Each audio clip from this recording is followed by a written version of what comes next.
Bien, estimados estudiantes del cuarto grado de educación secundaria de la institución educativa Perú Nolasco, les habla el profesor Luis Urbina Jara, a cargo de la línea de educación cívica. Bien, dentro de este promedio de clase que hemos estado haciendo virtuales, este es el último tema que corresponde al primer periodo, ¿no? Y justamente dentro de la estructura del Estado se dio la división de poderes, ¿no? Vimos en primer término el poder legislativo, luego la semana pasada hemos visto el poder ejecutivo y hoy vemos el poder judicial, ¿no? Y si tenemos en cuenta, ¿no?, que el poder judicial es un organismo autónomo, al mismo tiempo también damos cuenta de que es el poder más, podríamos decir, devalorizado, ¿no? ¿Por qué? Porque se ven mucha injusticia, ¿no? Los jueces tienen diferentes ópticas de enfocar, ¿no?, la regulación de la ley. En algunos casos se le da de alta a los que cometen los ilícitos penales y en otros por el mismo hecho o por la misma acción en materia de legislación judicial, ¿no?, se le aplica penas severas. Entonces no hay una equiparidad, ¿no?, de las acciones que emiten los fiscales, los jueces, ¿no?, en este poder judicial, ¿no? Pero al margen de todo ello, ¿no?, vamos a ver qué cosa es el Poder Judicial, cuáles son sus funciones, ¿no?, y qué es lo que prevé la Constitución Política del Perú de 1993, ¿no? En primer término, ¿no?, el Poder Judicial es un ejercicio funcional que es autónomo en lo político, en lo administrativo, ¿no?, en lo económico, disciplinario, e independiente en lo jurisdiccional, ¿no?, con sujeción a la Constitución. No existe ni puede instituirse ninguna jurisdicción que pueda cumplir esta misma tarea, con excepción de los organismos de justicia militar y arbitral. El Poder Judicial es, de acuerdo a la Constitución Política del Perú y las leyes, la institución encargada de administrar justicia, ojo, administrar justicia, a través de sus órganos jerárquicos, que son los juzgados de paz, los letrados, los juzgados de paz letrados, las Cortes Superiores y la Corte Suprema de Justicia de la República, ¿no? El funcionamiento del Poder Judicial, ¿no?, se rige por la Ley Orgánica del Poder Judicial, ¿no?, que establece su estructura orgánica y precisa sus funciones. Esta ley orgánica del Poder Judicial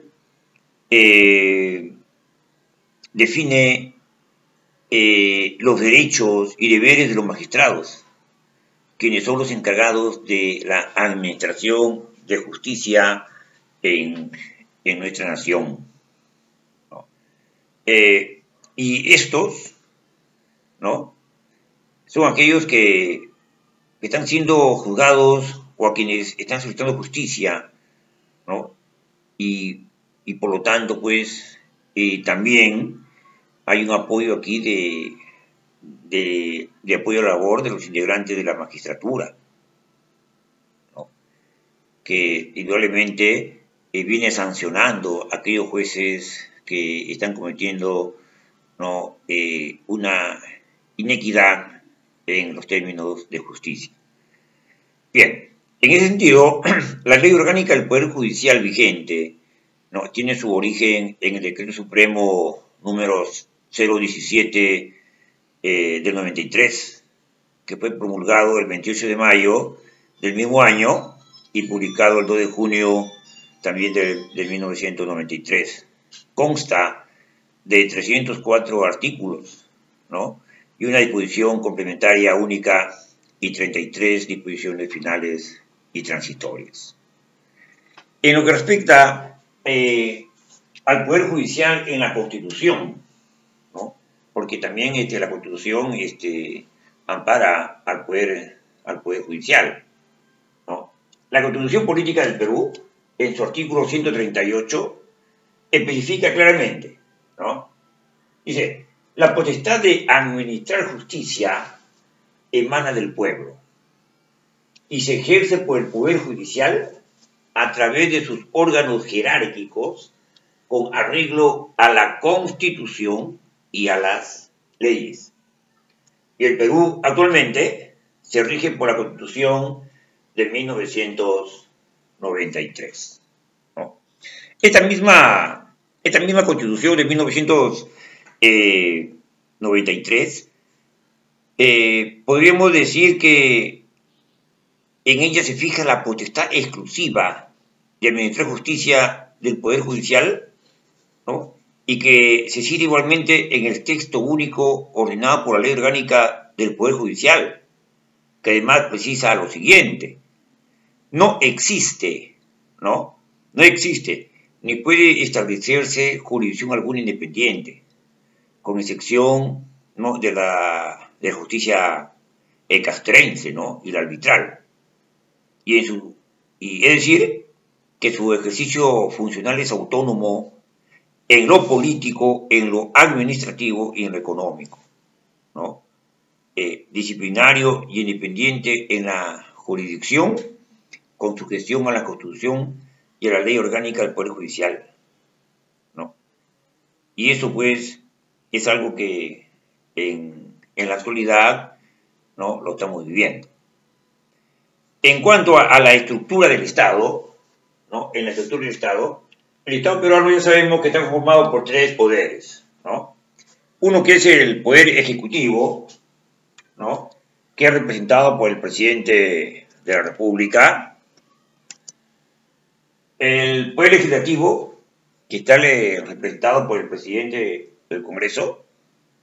Y el Poder Judicial, que está representado por el Presidente de la Corte Suprema de Justicia, ¿no? Y en este sentido, es el presidente que representa toda la organización judicial a nivel nacional, ¿no? Bien, lo que vemos ahora es la parte jurisdiccional, ¿no?, del Poder Judicial. La parte jurisdiccional del Poder Judicial tiene la parte del funcionamiento, ¿no?, de cómo la estructura del Poder Judicial está vista, ¿no? Y dice, el funcionamiento del Poder Judicial dentro del Estado muestra actos y responsabilidades que son regidos por leyes del Poder Judicial que se deben de hacer cumplir, ¿no? Y esos son, ¿no?, soluciona casos de delitos y soluciona casos de faltas.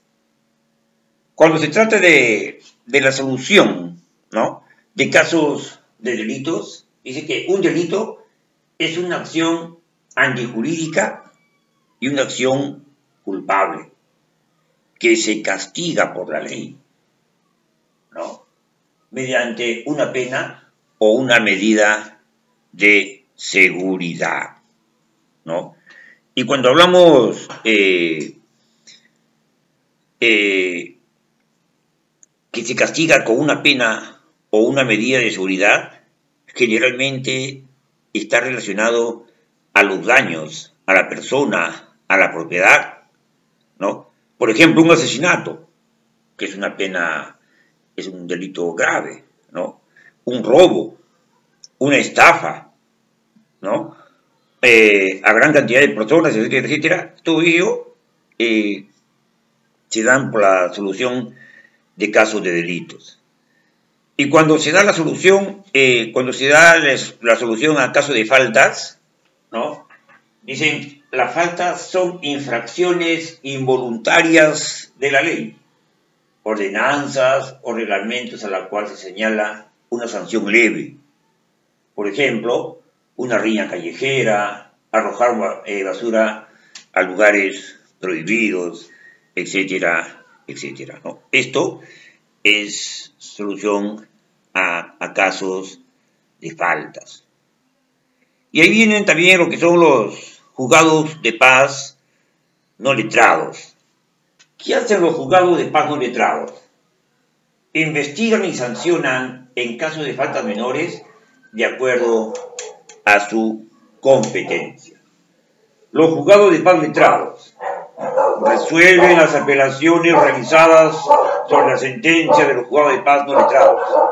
Investigan y sancionan en casos de falta de acuerdo con su competencia.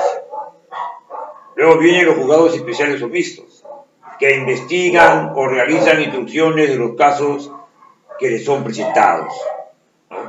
Otra función es investigar y sentenciar en los procesos sumarios y especiales. Cuando se habla de procesos sumarios, se habla de procesos rápidos, ¿no? Procesos que son muy rápidos. El juzgado especial o mixto también resuelve las apelaciones realizadas sobre las sentencias de los juzgados de paz letrados, ¿no? Y esos son actos que da el aspecto jurisdiccional. Y acá también vienen las Cortes Superiores, ¿no? Y las Cortes Superiores realizan el juzgamiento o juicio oral en los procesos ordinarios. Resuelven las apelaciones realizadas sobre la sentencia de los juzgados especiales o mixtos. Es decir, todo ello lo realizan pues en una franca acción por tratar de darle seguridad a las personas, ¿no? Bien, jóvenes, vamos a hacer una pausa y regresamos con la segunda parte.